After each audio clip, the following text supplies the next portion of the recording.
Wake that ass up. Early in the morning. The Breakfast Club. Morning, everybody. It's DJ Envy, Angela Yee, Charlamagne the God. We are the Breakfast Club. We got some special guests with us today. That's right. We got the Lucas brothers. Welcome. Yo, what's up, man? What's up? How are you? I'm glad to see y'all still looking very militant, even though y'all nominated for an Oscar. You know, we can't change it up too much. No, we can't. If y'all don't dress like this at the Oscars, I'm gonna be disappointed. All I right. think they're forcing us to wear tuxedos, man. Really? Yeah. Well, we might keep our military jackets over the tuxedos. Yeah, that's right. Got That's you. right. To, maintain some Which one? consistency. Which one is Kenny? Which one is Keith? I'm Kenny. Okay. And maybe I'm Keith. Yeah. No, I'm Keith. Good job. what do the military jackets represent for you? It's, the Invaders. You ever hear the Invaders? Yeah, from LA. It's like no, I'm tripping. No, it's from Memphis. Okay. They were, you know better. So they were like the Black Panther equivalent right before the Black yeah, they used to Panther. hold MLK down. Yeah, Gotcha. exactly. Okay. So we got these things made in LA, and we thought they were cool, and so. Let's go back for people that don't know who the Lucas brothers are. I know you guys are from Newark, New Jersey, so That's right. explain your journey. Man, it's been crazy. So we were born September 13th, 1985 at UMD&J. Virgo! Newark, New Yeah. Jersey. During the height of the crack epidemic, Sharp James was the mayor. Right.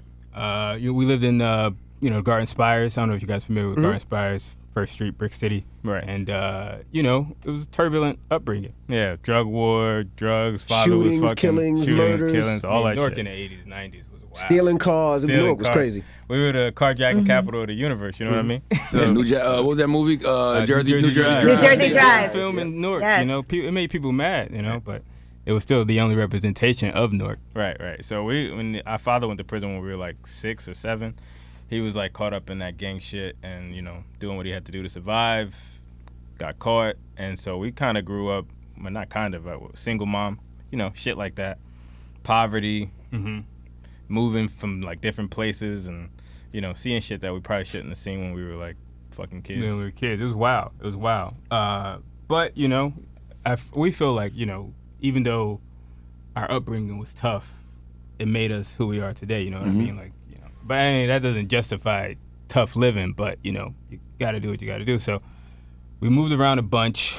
I struggled in high school. You didn't really struggle in high school. I was pretty good. He was a pretty good student. Now, wait a minute. See, now, there's no way I got an identical twin and I'm struggling in That that. was the problem. Like you could just be like, yo, bro, take my test from me. The teachers ain't gonna know. We wouldn't say See, no. the thing is, we hadn't seen Sister yet, so we didn't have like a sitcom play that we could do. So I was just like beast in class, and he was struggling. I was like, dude, just.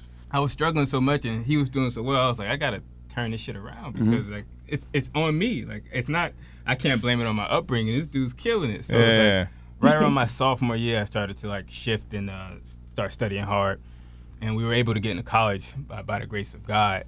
And we studied philosophy in college, and we thought we were gonna get our PhDs in philosophy. Like we were convinced that that's what we wanted to do. Right. You guys had the same major? Same major. Same Goodness major. gracious. Yeah. And that's interesting because you said your dad studied philosophy in prison, right? Yeah, that's made up. Okay. Everybody studies philosophy in prison. All right. All philosophers. Everyone's a hood That's philosopher. Go ahead.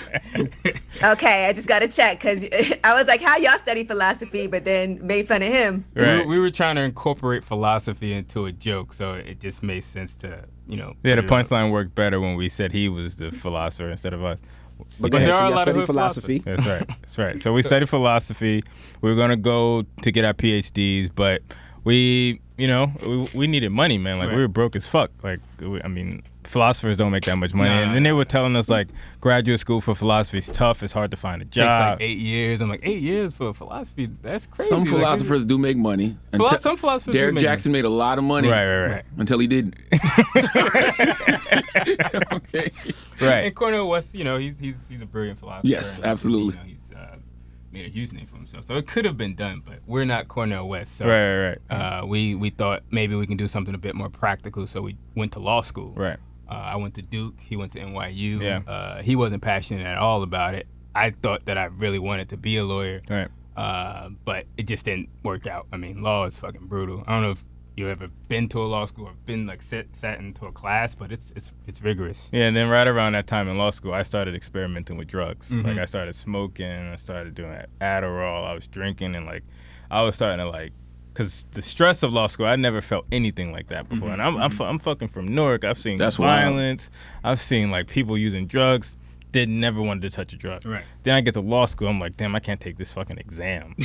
Like, I can't take the stress of people wanting to fucking outdo me. Like that competitive nature. I'd never been in anything like that. Right. Have you ever But didn't you do 3 years of law school? 3 right? years. Like, We were and so y'all almost finished. We were almost finished. We did like with 2 years and like 98% of our third year. And Right. we had about 2 weeks left before our exams, and we were like, fuck it, man. Let's go do stand up. Right. It was really like Lebowski when it was like, fuck it, let's go bowling. We just had a moment Right. of clarity. What moment was that? Hold on, wait a Y'all minute. studied all that time. I want to go back to the law school thing. Have you ever unpacked that? Like, because you know the hood. I guess because you came up in the hood, so that seems so normal. Was it the fact that when you was in law school, you was like fish out of water, kind of? That's exactly Sort what. of, That's for exactly what sure. it is. It felt like Alice in Wonderland. Like, I had never seen people use drugs so openly from like privilege.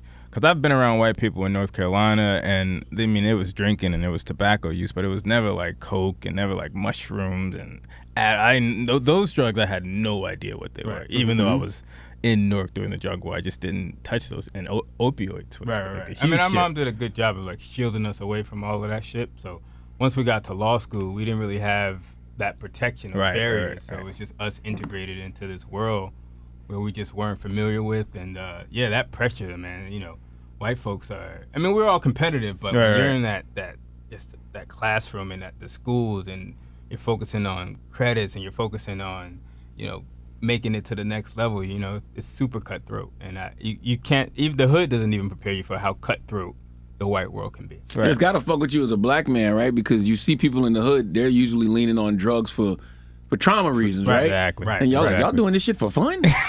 And not going to jail, boy? Exactly, dude. It blew our minds. Right, Like right.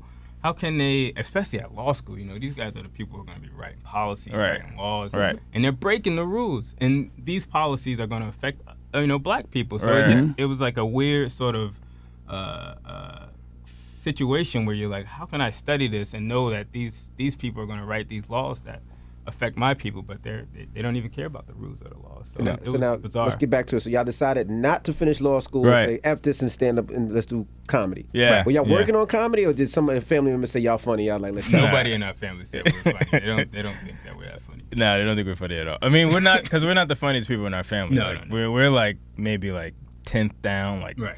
there's just too many funny people in our family to even compete with them. But I think it was just like I did some stand up in New York. I went to like a club. I did a club, and it was just, I sucked, but I liked it. Like, but what makes you do that? But like, you know what? Let me try comedy. I was on a losing my Tuesday. mind. I think I was losing my mind. Like, I was literally like drinking, doing drugs. I was like, fuck it, man. I'm not gonna do this law school shit anymore. And I was just losing. I was breaking up with my girlfriend at the time. she was breaking up She was with breaking you. up with me at the time. And and I was just like, I was on one, man. Like, it was crazy. But I was on stage, and that was the only time I felt normal. Like, that's the only time I felt like I was myself, when I was on stage. And when I was off stage, it felt like everything was fucking eroding. Like, And you went to his first show.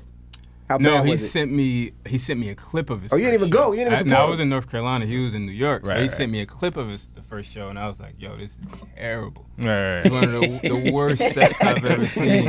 And I thought that I knew he was having like a crisis of mental health, and I was like, "Dude, man, like just do it a few more times, Right. but get back to the books because this ain't it." Yeah. But he kept with it. Like, he still kept going to the open mics, Right. and he still kept trying to get better at it. So after like a couple weeks, he called me again and was like, "Yo, I think we need to quit law school. I think we need to Right. go." We. pursue-" He said we, Yeah. and I was like, "Nigga, you're crazy. Like, I want to be a lawyer. Right. I done put 3 years into this. I'm not gonna just drop it for comedy." But he was very persuasive, and then that's when I had that moment of clarity. Like, fuck it, man. Let's just do it. Let's try it. So he would have been a good lawyer because he persuaded you. That's what I say. I used my 3 years of legal education just to convince him to drop out of law school. So now, what did your mom say? Your mom, struggled to get you in good schools, worked hard for you. Yeah. She's so excited. My boy's about to be attorneys, and you're like, Mom, now we dropping out. We're gonna be comedians. What would the mom? I mean, she thought we were losing our minds. Like, she knows like our whole story, so she's familiar with our father not being there. She's familiar with the drugs, so she's like, maybe you guys should go to therapy or something like that. Make sure you think about what you're doing before you're doing it. Just being a mom, but eventually when she saw that we were serious about it, Right. and we were and making that it made us happy. She was completely on board. Right. My dad, he thought that he was gonna get some free legal advice. Right. So once we dropped out, he got a little upset. But he's been super supportive. I love how you said my mom knows our whole story. I like people like my mom was my day one. Oh really? I mean, we can't lie to her. Like, you know what I mean? You can lie to pretty much anyone else. Not your mom. You can't lie to your mom. She just sees right through that shit. And I'm like, all right, she knows that we're using. She knows that we're doing all that shit. So, you know what I love, man? I love, how comedians are always able to tap into darkness and heavy topics so easily. Right. Your backstory explains why. Right. You know what I mean? Right. I mean, you grow up, you're young, you grow up in the inner city, you see all this, you see death, you see murder. Mm-hmm. Your father gets locked up. You just have a distrust of institutions. Right. And for us at least, it made us really depressed, and so we needed ways to figure out how to probe the darkness. I think the one of the best ways to do that shit on stage is to dress like another dude who looks like you, and it just lowers the people are like, oh, these niggas are silly, like, you know what I mean? Like it's just like it makes the act silly. So you think you can go into like heavy shit. I feel like you get away with it a little bit more. I mean, it's a fine you guys line, get it. Y'all do definitely push the line, and I noticed one thing that you can do in order to say something that might be controversial. You kind of say, "Okay, this joke is terrible, but we're gonna." That's our way out. That's a defense mechanism. Sometimes it works, sometimes it doesn't. Are there times that you've been like, "Okay, this might be pushing it too much. I don't know if we could do that." Yeah, we've had some jokes where we're just like, yeah, maybe this is a little too distasteful, or perhaps it's not where we want to go. But we feel like, if you want to be the best comedian that you can be, you got to just put it all out there. You got to try and see what happens. You may get some blowback, but It's like, it is what it is. Do you think censorship or this woke culture that we're in right now, is that going to dilute the art? No, I don't think so. Really? I think that it's going to make us even more. It's going to make us even more. What's the word I'm looking for? Make us like. I think creative. I think creative. You have to be creative. You have to be a little bit more considerate of. Because I think about. Look, there was a period when blackface was like, the top style of comedy, and people were like, you can't do blackface anymore. I'm sure the people who were doing blackface were like, fuck, this is ruining comedy, this is hurting the purity. But it's like, no, you just have to adjust and work around those parameters and make better comedy. I think that's how evolution works. It's like you just have to, if people are like, hey, don't make fun of trans or don't make fun of gays, and now we can't do those things, I think it makes our comedy fresher. I think it makes it purer, because now you're no longer punching down. You got to be a bit more inventive. You got to just be a bit more creative and clever. And I think that's what's going to happen. I think we're going to get way more voices and way more clever voices, making jokes that don't just punch down. But does it really reflect reality? Meaning, like, art should get a certain type of license to reflect reality. Sure. Right? If you're not able to reflect reality without people offending, people saying, oh, that shouldn't be in a movie, it's offensive. Like, but it's a movie. I'm trying to tell a story here. Right. No, I see what you're saying. I guess I just think, like, comedy serves, it's not just about, telling the freest form of comedy, but there's also like a moral and social component to the comedy that we do. Right. Again, you can choose to be offensive. You can choose to say whatever you want, but you have to be prepared for the backlash. You know what I mean? Like, you can do whatever you want. Yeah. Right. So, but for us, it's like, you still got to take a risk. But you got to. You have to. I mean, that's art. Art is risk taking. Right. You get away with a lot more when it's funny too, and when it makes sense. Because the worst is when people try to tell a joke about something that's controversial, but it's not funny. Right. Oh, when it's smart. Right. Yeah. Clever, That's funny. Right. Like if you Smart. Yeah, if it makes sense. But if it's like something that you're just saying just to be shocking for the sake of being shocking, I feel like that doesn't work. Right. I totally agree. I just think that, again, I think it's incumbent on comedians to take this as it's a challenge. It's a challenge to, push ourselves to tell jokes that are risky, tell jokes that are, can be controversial, but also make it clever, make it funny, make it smart, be a little bit more inventive. And I see it as an opportunity. I see it as an opportunity to be a little fresher. Because I like that anticipation, like when you do the OJ jokes and you're like, all right, we have 3 OJ jokes. I'm like, oh man, where is this about to go? Because certain things you're like, what's going to be funny about this? But that's how you really pull it off, is you give that little warning and then... But OJ's been funny for 30 years. Very funny. OJ's $1 billion industry. He's $1 billion industry. He's $1 billion. How is it not funny now to make OJ jokes? I mean, you know, people are in their feelings, you know, and people have a platform to voice their discontent, and they have a right to voice their discontent. Yeah, everybody has a voice. Everybody. I think that's strange to me. Like, it's never really been like that in history where anyone can say some shit and it could potentially topple or take down or strike at anything. So sometimes even the powerless have more power than those who are powerful. It's crazy. Yeah, it's really crazy. Yeah, I mean, you guys are doing a remake of Revenge of the Nerds, I heard, with Seth MacFarlane. Right. That movie would be considered problematic, toxic, reinforcing rape culture. I mean, it was problematic, you know, in the 90s. We didn't notice. Right. But how do you remake that for this era?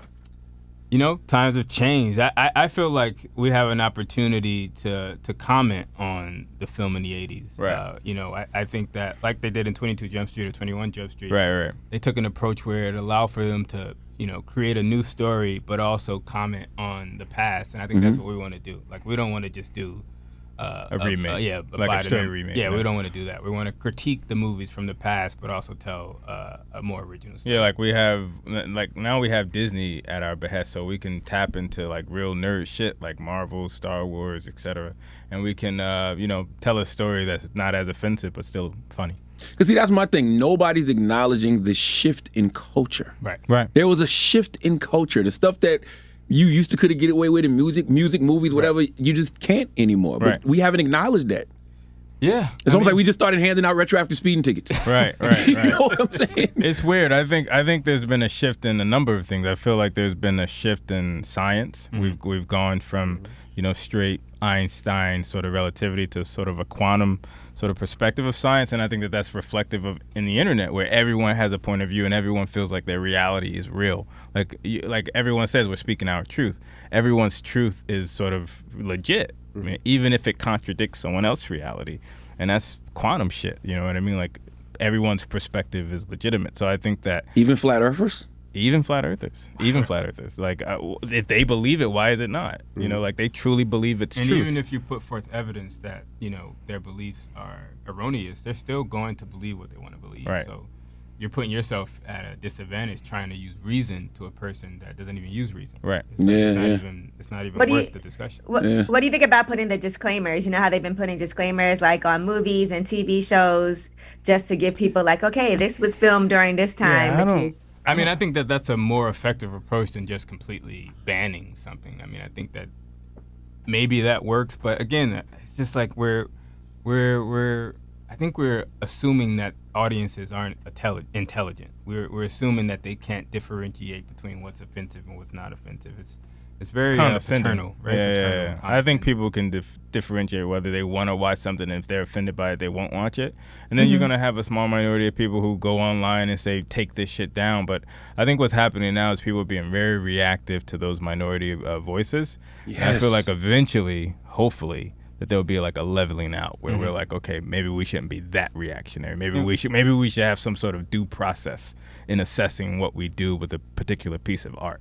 Because it's a very slippery slope. Like, I even saw what they did with YG this weekend with the Meet the Fockers record, right? And I think they took it down, but then they put it back because they said if we take this down, then we're going to have to do this all across the board. It's so many things people could be offended by. Like, it's like you can't go down that road when it comes to art. I think we need to make a distinction between offense and harm, right? Like, I think we need to. I think when we're assessing how we limit someone's liberty, like, is that exercise of liberty harming a person or is it offending a person? If it's harming, then I think we can take a more, you know, proactive approach to the piece of art and maybe say, hey, maybe we should consider taking it down. If it's just offending someone, like. But everybody's upset about everything. Like, you know, they were mad at Exhibit because he has a new strain of weed, or his company's called Napalm. Right. Napalm is a type of gasoline. Right. But people were saying, no, it triggers me because it reminds me of this, that, and the other. Yeah. Is that right, though? Because napalm in the dictionary is a type of gasoline. Sure. So he should be able to name his company. But that's like saying, we were saying earlier, Britney Spears said slave. Should I get mad because it's triggered because my I think you have a right to get mad. I think you have a right to be offended. I'm saying I don't think that offense should equate to, you know, completely eliminating a work of art. I think we have to be able to process offense and have honest conversations about that which offends. Right. But I think that shouldn't result in, you know, a boycott of someone's work of art that they've put years into. Like, if it's harmful, if it's causing violence, if it's like causing like blatant racism, then you got like blackface, for example. That was harmful to black people. You know what I mean? Like Birth of a Nation was directly harmful to black people, so it should be removed. I mean, I don't think that that's a problem. Yeah. I don't have an issue with that. But if it's just offensive, I'm like, Yeah. we gotta have thicker skin. Can we go back to Revenge of the Nerds? What did that movie mean to you guys? Because that is a classic movie, even though there's some things like when they had the video cameras spying on the girls, or when he was dressed up as, when she thought he was somebody else and ended up having sex with him in the movie. Those are the things that you're like, damn, I can't believe, that was considered okay. But aside from that, with Revenge of the Nerds, did that movie mean a lot to you guys, like growing up? Oh, yeah. Why did you decide to do this? Oh, yeah. The movie came out before y'all were born. 84, we were born in 85. crazy. That's crazy. Right. Yeah, being twins, you're instantly different from everyone else. You're another. It's been that way since we were kids, And we got bullied. But it's like, so Revenge of the Nerds sort of just like spoke to us. It's like these guys who are outcasts, who are socially awkward, banding together to try to take down the jocks. I mean, it's like, it's a story as old as time, and it really, really spoke to us because we were, others, and we were nerds, and we got bullied, and And we also love the Little Giants, and then if they had approached us to make a remake, we would have done it without question. We would have brought Rick Moranis back too. And Revenge of the Nerds is like the first time a lot of us saw titties on TV. Right. Between that and Porky's. Total Recall was the first time we saw it. It was three of them. It was kind of it was weird. Yeah. You know what's so funny? Y'all talk about disclaimers. I was watching Pinocchio this weekend. I like to get high and watch like old stuff like that. And they gave a disclaimer, the old one, and they gave a disclaimer at the beginning of it, and it was like, this movie has tobacco use. Yeah. I'm like, what the fuck? That's weird. Is that the era we in now? It is. But how Who was smoking in Pinocchio? Pinocchio!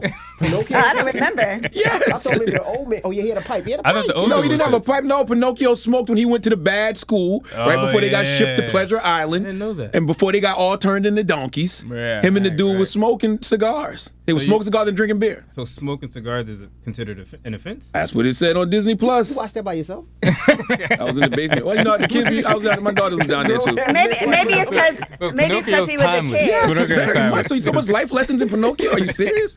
No, maybe it's because he's a kid, right? Wasn't he a kid? Oh, yeah. Cigar? He's a kid. He's a kid smoking. Maybe, but kids smoke. I don't know. That was the whole point. They were bad. The reason it didn't need a disclaimer because the whole point was he was doing this in a place where they were allowed to do anything. They were bad But kids. let's say a kid watches that and picks up a cigarette. Let's say, you know what I mean? Like, I think that's They're not gonna read the But they disclaimer. turned to donkeys. Yeah, they're not gonna read the And disclaimer got be shipped like, to I'm not Pleasure. reading. You know what I mean? Right. They turned to donkeys because they were smoking cigarettes. Right. They were doing bad things. So that's But why I I'm think- saying it didn't need a disclaimer. I think your point is also right. Like, they're not reading that. Now, shit. kid ain't gonna read the disclaimer and be like, Right, you know right, what? right, I got to be careful because Pinocchio smoking a little tobacco. Like, But you watching the movie and you know that if Pinocchio's smoking, you could turn into a donkey. They made smoking bad in the movie. Is what I'm fake, saying. right? You know it's fake. You know what I mean? He's so Right, passionate right. over it. But I think it's just the visuals. I think people are like, You see Pinocchio smoking, like, man, that's kind of cool. It's Pinocchio. Yeah. right. And wasn't Alice in Wonderland on shrooms? She was, but they never explicitly state that she's on drugs. Oh. But it's implied. So Yeah. you can, She's someone definitely could, on something. She's on You know what something. I mean, it's a crazy. How was crazy how was your shrooms experience? I love it. journey. We've had different experiences. Yeah. The first time we did it was pretty chill. Second time we did it, losing our fucking minds. Yeah. But you shouldn't. I don't think you should do shrooms in Greenpoint, New York, in the winter. Right. Like It's that's not the no. appropriate Nah, you need context. nature. Yeah, you gotta na- be in nature. You need sun. Like Yeah. when we started doing it in Los Angeles, so much better, much Right. better experience. How often do y'all do shrooms? I mean, we used to microdose, which Right. isn't as powerful as just taking shit, but we don't do it that often. We did it much more. Speak for yourself. I've been doing it. Oh really? I've been doing it a lot lately. What's the Nah. crazy, Really? What's the crazy experience on shrooms? Oh man. I mean, definitely a festival. You go to a And festival. kids, disclaimer: don't try shrooms. But go ahead. Yeah, don't do. Well, shrooms. don't do shrooms as a child, but when you get Right. older, Do it by all means. Yeah. Yeah, you're at a festival. Go ahead. Try it once or twice. It changes your life, man. I mean, we went to this one festival in California. Which one? Coachella? Coachella? No, No, not not Coachella. Which one? What was the name of it? Who was Rolling there? Loud. Rolling, what was it? No, it wasn't Rolling Loud. It was like a lot of lasers. I remember a lot of lasers. A lot of lasers. And a lot of, like, DJs. Oh, it may have been Rolling Loud. It was rolling out. It was yeah. rolling out. Yeah. And we were shroomed up, and I think Kendrick was there or something. Not Kendrick. Kendrick was there. Yeah. It was a couple people, but yeah, we were shroomed out of our minds, and we just started floating around. Now, when you say float around, do y'all run in like the mosh pit and jump around? No, or you guys stay in the side You go and from chill? station to station. You're just like. Oh, Flying Lotus. Flying We Lotus. saw Oh Flying Lotus yeah, show. his show was It was insane. Flying Lotus' show. Yeah. Lasers everywhere, shroomed out of our minds. That was probably the best experience. Yeah, you just reach a level of just like euphoria. clarity. Yeah. It's like you have just clear thoughts and it's no worries. I don't know. I love shrooms. I was supposed to do it in Cabo, but I punked out. Why'd you punk out? Because the healer was saying to me that she was like, you already have a lot of psychic abilities, and you would really get into the psychic realm if you did these 2 grams of shrooms. And I was just like, 2 grams. yeah, I was like, I'm not ready One to see. setting, right? That's a lot. One setting? Yeah, it's a lot. Oh, yeah, I was like, I'm not ready to see whatever You shouldn't do that. Right. Yeah. But I mean, there have been studies that have shown that shrooms that definitely helps in terms of like treating mental health issues. So, Right. like, I'm always like, I wish I could write this down, but I'm not capable of doing this right now because you want to like write certain things down so you remember it later. right. But then you're like, I just can't. I'm gonna do it. I just need to. I need to be. I know where I want to be when I do it. Where do you want to be? Angola. That's my.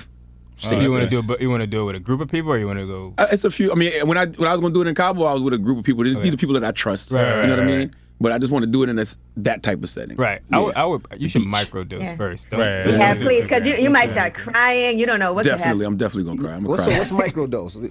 It's That's just like 0.5 grams. Yeah, like, it's a you know what I mean? smaller concentration of shrooms. They So do you- 0.5. You would do 2 grams. You'd have been. That's what you were trying Yeah, to you get may me to not do. be here right now. And since we know the inspiration behind y'all genius, let's talk about some of that genius. All right, like Judas and the Black Messiah. Well, first of all, y'all have done a lot more than Judas and the Black Messiah. I remember y'all from Friends of the People. Yeah. You know what I People, mean? baby. You, Little Rel, Yeah. Kevin Barnett, God bless the his soul. dead. Yeah. Who else was on that? Jermaine Fowler. Right. Josh Rabinowitz, Jennifer Bartels. Yeah. Like, if you think about it now, that show should have been a hit. It Man. should have been, but sometimes things fail to launch. I mean, you think about OKC, the Thunder, they had all the talent in the world. Yeah. They couldn't get a championship. But, I feel like that show certainly, like, we cut our bones together, man. We were in the trenches with some of the most talented comedians in the universe. And you can see now, like, Jermaine's in Coming to America.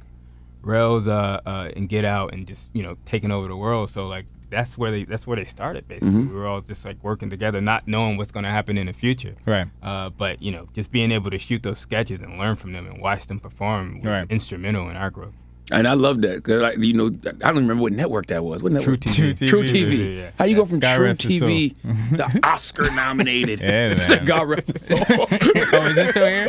No, True TV's still Oh, my bad. Shit. My True bad. TV soul. I meant to say FOTP. God. How do y'all go from that to Oscar nominated? What are the steps? What's the process? It's a grind, man. Like, it was crazy for us because, like, we were going nowhere fast. The sketch show gets canceled, and we were like, let's just go to Lucas Bros. Moving Co. gets canceled. Like, so we got 2 cancellations under our belt. We're 5 years in. We're like, fuck, man, we gotta figure this shit out. So we escape from New York in humiliation in our minds, and we go to LA, and we're like, all right, we're gonna figure this shit out here. We're gonna, we're gonna figure out our act. We're gonna write some shit. But before we went to LA, we were already like thinking about Judas. We were already Right. sort of brainstorming like some of the beats of the story. Right. Or we were just doing a lot of research around 2012, 2013. Right. We started doing a ton of research about Hampton. We didn't know how to turn it into a film, but we knew like this is something that we would like to potentially turn into a film. So we went to LA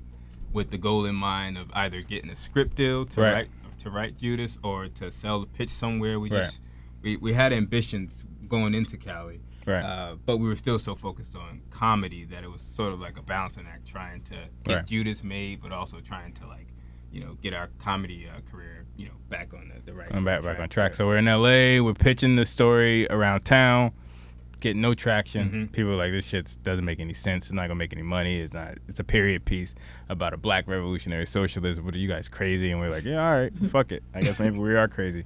So we kind of went away from the material for a bit. Went back to comedy. We were doing this pilot with FX, Killer Mike. It was for him, and that eventually went to Netflix. It didn't go to FX. Trigger Warner? Trigger Warner, yeah, right. So we did the pilot for Trigger Warner for FX, and Shaka King was directing it, and that's how we met Shaka. we heard about him. We didn't really watch any before, but we heard about him. People always praised him and talked about him, and so when we got an opportunity to work with him, that's when it was like, wow, like this dude is a visionary. Right.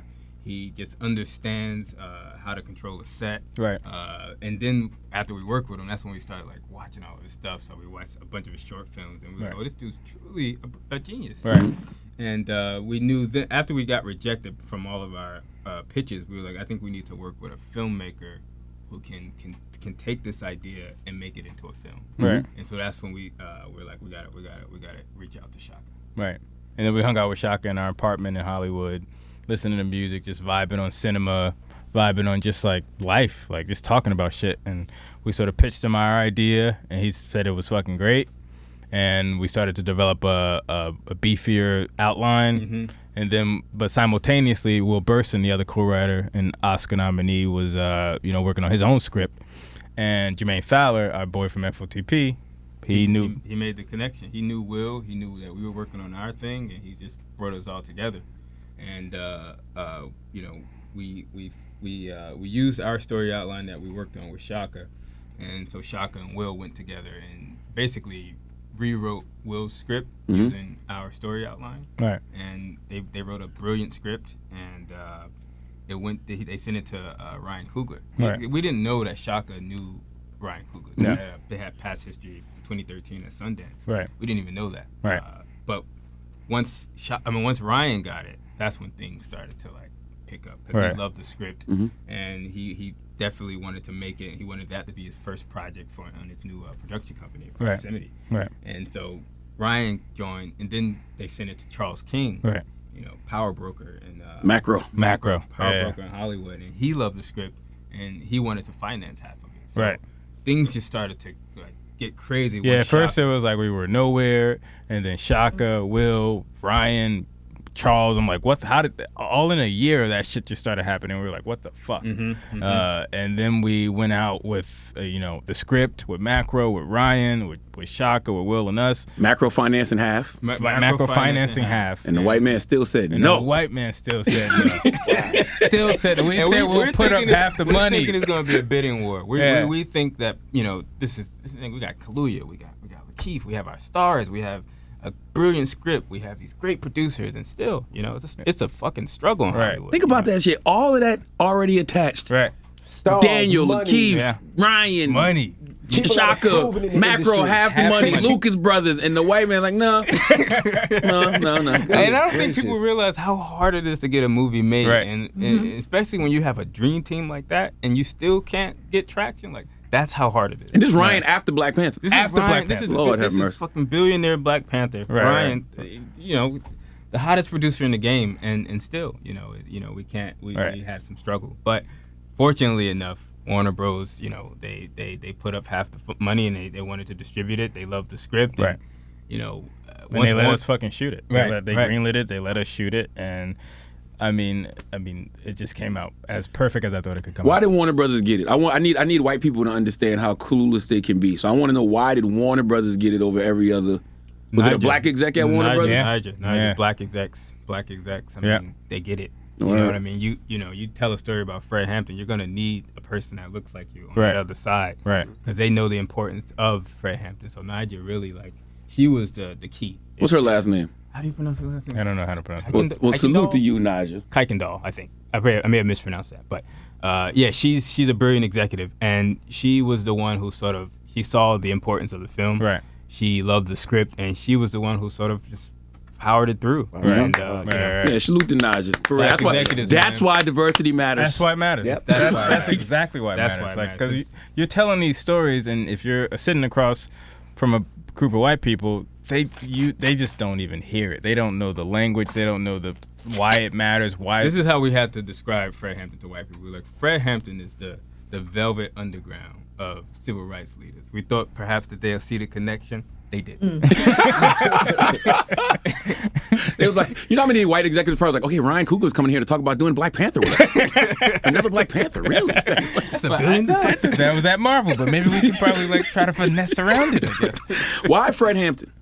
Why not Fred? Why Yeah, not I mean, Fred? exactly. I mean, of course, but I mean, once you learn about Fred, you never forget him. Right. I mean, he's he was such an instrumental figure to our community, and he was an instrumental figure to Marxism and socialism and just being a good dude. Right. And obviously the nature of his story is so fucking tragic, and the fact that the FBI and the Chicago Police Department conspired to assassinate a young black man. I mean, that story, that alone is enough to be like, this story needs to be told. And it's evidence. Like, it's evidence. And whenever we talk about Martin Luther King, we always say we think Hoover has something to do with it. We think the FBI probably facilitated his murder. We know in our heart of hearts that that's probably what happened, but we have no direct evidence. We have direct evidence that the FBI killed a black man after King. So I'm like, if we're retroactively applying the same methods and process, we have more evidence that they probably killed King and X. And it has something to do with Garvey. It's like it's a history. Meg Evans. Yeah, it's just a history of local police and the FBI working in concert to oppress African Americans. And once we learned about Fred Hampton in 2004, we were just stunned that not a lot of people knew who he was. Right. Not a lot of people knew about the story. And it's like, the FBI killed this motherfucker. Like, this is a crazy story. It's insane. Right. But even when we figured out about the Fred Hampton story, we knew nothing about William O'Neill. Nothing about William O'Neill. And that's the thing that, like, they use our own people against us to take us down. And that shit, like, in 1969, it wasn't like some slave revolt and they used slaves to bring down other slaves. No, they used, like, a young brother who had a criminal record to take down another. Like, it's just like, and they're probly still doing it. You know what I mean? This is something that's still happening. Yeah, I think that's what happened with the NOI too, to be honest. Of course. Yeah. I mean, so that's why we felt like this story needs to be told, because if you don't know your history, it's going to repeat itself. Right. And after Trayvon got murdered, and that's when, like, we were like, we got to do something. We got to tell a story that not only speaks to the times, but speaks to the history. Right. And so it became imperative for us to try to get this movie made. Right. How do you make this shift from writing comedy to writing a drama like this? See, I think it's all the same. Like, I don't think it's like different. I think that it comes from the same source. And if you think about Greek tragedy, at the same time, the Greeks were developing tragedy and comedy simultaneously, and I don't think that that's by accident. I think that Aristotle recognized that both forms have a similar process. They just have different intentions and different results. You know what I mean? Like in Aristotle's Poetics, he talks at nauseum about tragedy, and they lost his portion on comedy. But I think he'd probably say something similar, that the structure is the same. It's just the intentions are different. Right. And we were fortunate enough to work with two writers who were also from comedy. Right. So it's like, I think that comedians are very, very capable of writing dramas, and that we have those skills. I mean, look at Jordan Peele. Yeah, you look at Jordan Peele. There's just a lot of talent on the comedy side, and I think a lot of times people tend to underestimate the abilities of comedians. Right. But Hollywood has this like fascination with putting people in boxes. Like, if you're black, you got to be this person. If you're a stoner comic, you got to be this person. If you're Asian, you got to be that. Hollywood's so just like committed to categories, and I'm like, I think our operation has been to sort of dismiss that and do whatever we want and operate in different spaces and say, look, we can do this, we can do a stoner animation, we can do high drama. It doesn't matter. Like, I don't think it all comes from the same place. Yeah. It all comes from the same place. I think the limitations are artificial. When it comes to getting Judas and the Black Messiah done, but also getting your Netflix special, how easy was it for you guys to get the Netflix deal done to do stand up? So we pitched that in 2016, right? Right. And it wasn't too tough for that one, because people, Netflix was just throwing money to everyone. So I mean, I think that's stopped now, but we got in pretty early, so we were fortunate. We probably should have waited a little bit before we did our special. I think we should have. We probably would have got more money. But that's all right. It's okay. I'm not thinking about money. I'm a committed Marxist. I'm not. Now, hold on. That's a good. I wanted to talk about that. Can you be a supporter of Marxism and Fred Hampton and still be a capitalist? I mean, that's fucking damn, man. I was hoping you didn't ask that question. It's a challenge. I think you can. I think you can respect where Hampton stood politically and socially and economically and philosophically, and use the things that you've acquired in Hollywood to help to, augment his message. But it'll be disingenuous to say that, you're a committed Marxist if you're working in Hollywood. Like, I'm guessing there are some Marxists in Hollywood, but I think it's kind of weird. I don't know. Yeah, I mean, it's weird because it's like, I don't think there's any country with just like a pure political system. I think everything's sort of a hybrid.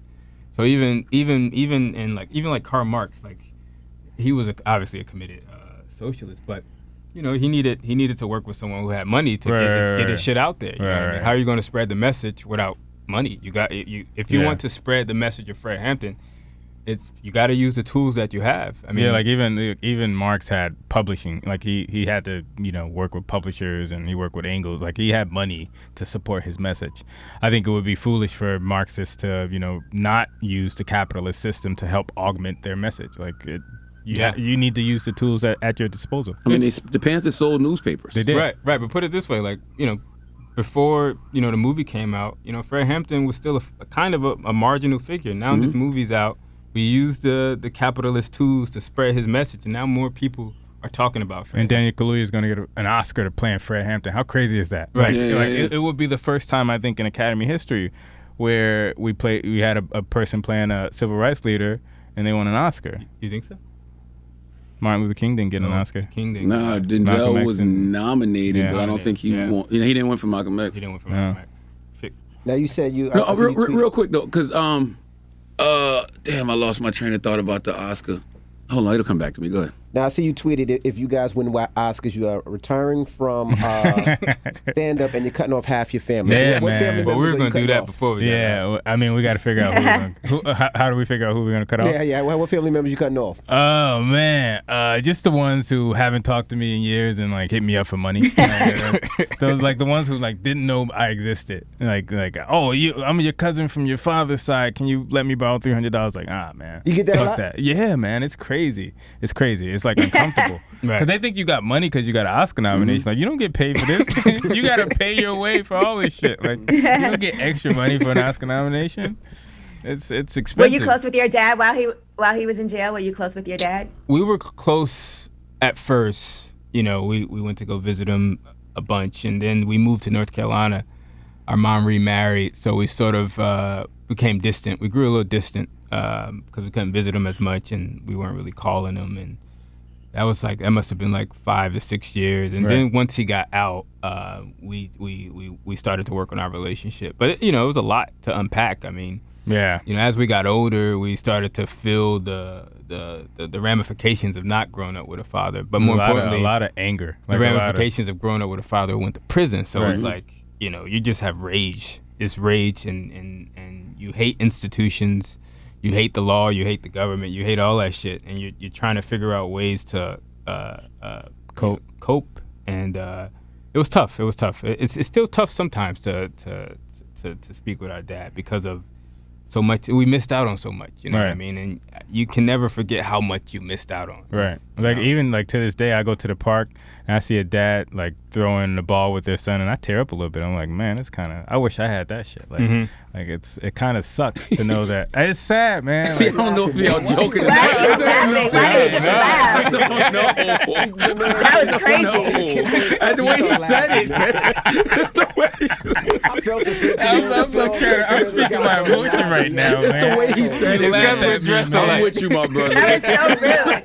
Okay, continue. You tear up when you see I tear up when I see father and sons, man. Like I can't even like scroll on Instagram when I see people like saying, I'm like, girl, it hurts. Yeah. The shit hurts. Like, Yeah, it's rough, man. It's rough, but You want to play catch now? Yo, shut up.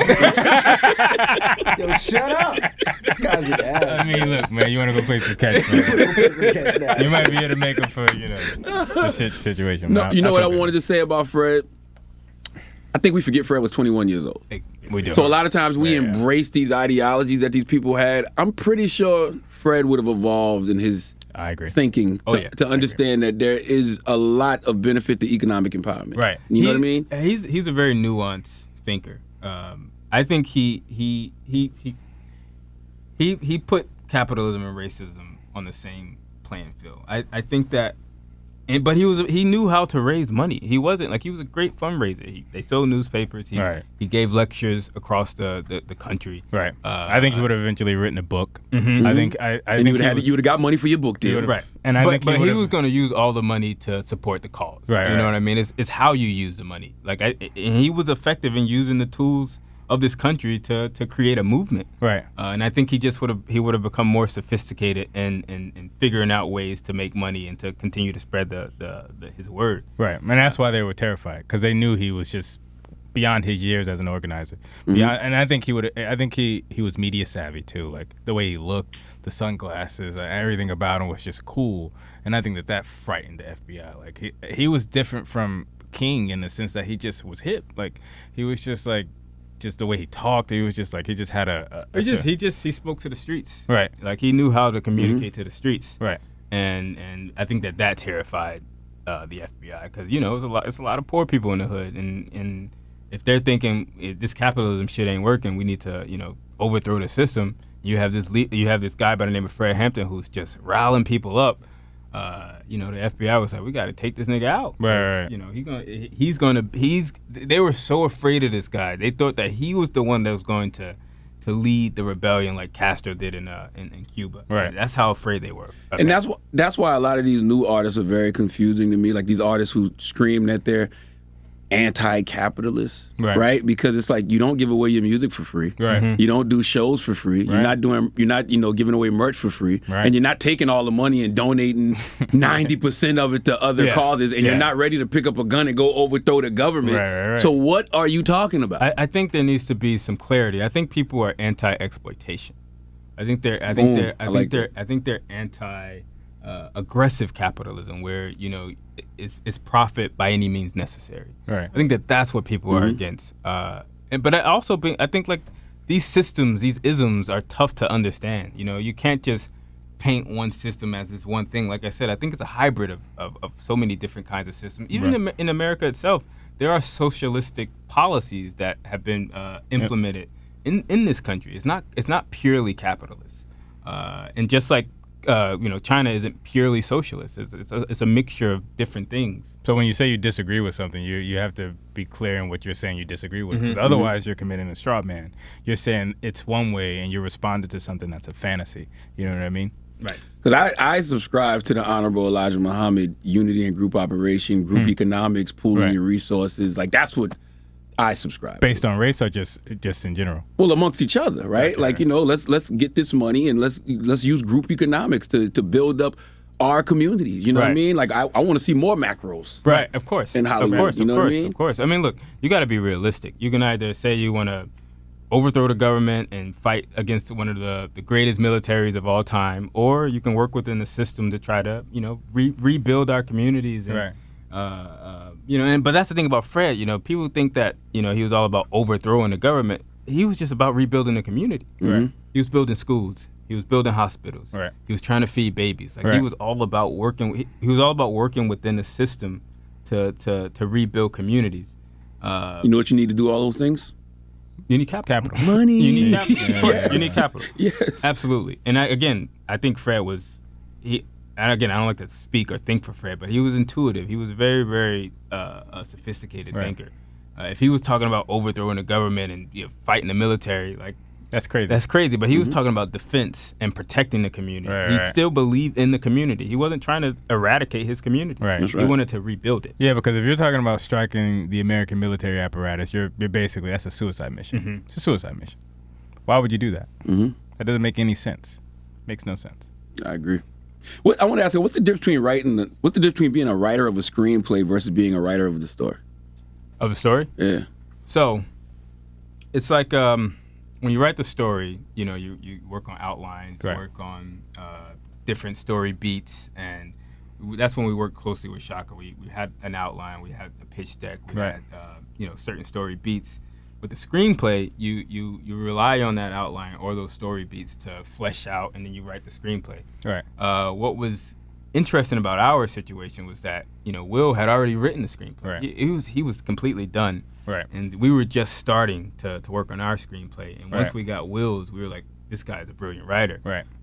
This is gonna make our process a lot easier. All we have to do is rework his screenplay with the story that we worked on with Shaka. Right. And we go from there. So we used our story, and Will used our story to rewrite his screenplay. Yeah. So he did the first vomit draft of a screenplay, and then he sent it to Shaka, and Shaka reworked his screenplay. So it was a lot of like back and forth. Right. But then once they did all the reworking, they sent it out to the producers. Right. So that's when we came in, we gave some notes. Kugler gave some great notes, proximity, macro. So it was just like it's a very collaborative effort to get the script where it needed to be. Right. How difficult is that? Because sometimes you have something that's like your baby, your project. And I've heard so many writers talk about how different the finished product is than when you first submit something. Man. So is it ever something that you're like, this is so personal to me? I mean, I was concerned, like, you let something go and you're like, I don't know if it's in good hands and this could be it. But no. I mean, Shaka was perfect. He understood our vision. Right. Immediately, and obviously he had his vision too, and he took it to the next level, but he understood what we were trying to do immediately. So I just had complete faith in him. And once we read Will's screenplay, I had complete faith in Will. It's like we were working with some very, very talented people, and they delivered. And I think that when you're collaborating with people, if it's going to work, you have to have trust in your partners. And I think that there was a lot of trust between not just us and our writers and Shaka and Will, but also trust between the writers and the producers. I mean, I think we were all committed to making sure we honored Fred's legacy. Yeah, we just put our egos aside. Like it's for Fred Hampton. Like, we wanted to do what was best for the film, and it was for Fred Hampton. So once you go into a project with that mentality, your ego gets pushed to the side. Y'all did that. Y'all did a phenomenal job. I don't want to be a prisoner of the moment, but when I watched this movie, I felt the same way I did after I saw the autobiography of Malcolm, not the autobiography, but the X movie back in the day. Like I literally felt the same exact way. Like I thought I knew some stuff about the Panthers, but it just made me want to go down a even deeper rabbit hole, you know? But I had so many questions. I'm like, wonder what Fred and Huey's relationship was like. Yeah. You know? I mean, Huey was locked up for a bit, so I wonder. Did you read anywhere where they had like a lot of interaction? I don't know. I know Fred went to L.A. Right. He was going to be made the deputy chairman for the entire branch before he got killed, but he couldn't have met Huey. Maybe we went to visit him in prison. Maybe he could have visited. But I know he was close to the Oakland chapter, and he was certainly inspired by him and influenced. Right. But that'd be interesting, like story to see, like what was Huey and Fred like, because they were different. They were very different. Because I read this great book called Blood Brothers, and it was about the relationship between Ali and X. So it just makes me just wonder about even movies like One Night in Miami. It just makes you wonder how much did those guys like intermingle with each other. I mean, I'm sure they had substantive conversations. They were different dudes, though. They were different, but they were the same in the sense that they were fighting the white power structure together. So I know he was deeply influenced by Huey. Word. We appreciate you brothers for joining us. Oh yeah, well, I do have one final question. Yeah. How do y'all maintain your own identity as twins? Oh, that's a great question. That's a great question. That's a great fucking question. We don't. No, what's crazy is that for a while we tried to like establish our own identity. Right. And just like I want to be Keith, he wants to be Kenny. We went to law school. We were just trying to do our own thing, and we just had a breakdown. And I think we realized like we're just stronger together. Right. And why do you need an individual identity? Like why do we emphasize that so much? Like why is that such a thing that we place an importance on? Because it's supposed to be normal. Like normal is being a singleton and being an individual, and I think that's why people get so stressed out. Why is that normal? But everyone's like has a desire to get married. So or we have a desire to have a family, or there's this notion that the individual is supreme, but we rush to these group identities so quickly. We have sports teams, we have our family, we have religion, any sort of political party. We rush to these fraternities, sororities. Exactly. So I think we have to readjust how we see what normal is. It's not necessarily about the individual. It's not necessarily about willing yourself to greatness. It's really a community type thing. And I think that he and I kind of see that, and we're like, we have a group identity. Right. And we just so happen to look exactly alike. Right. So we're a group, but a group nonetheless. Well, I hope y'all win the Oscar, man. Man, Because I think y'all gonna give a phenomenal speech. I really do. I really think y'all gonna give a great speech, and I want to see y'all up there with the military jacket. Oh my god. The military jacket and the tuxedo. At least the pins. You gotta have the pins or something. I think we'll keep our pins on. I'll keep the free Huey. Thank you, brothers, for joining us. Thank you guys for having us, man. It's the Lucas Brothers. It's the Breakfast Club. Good morning.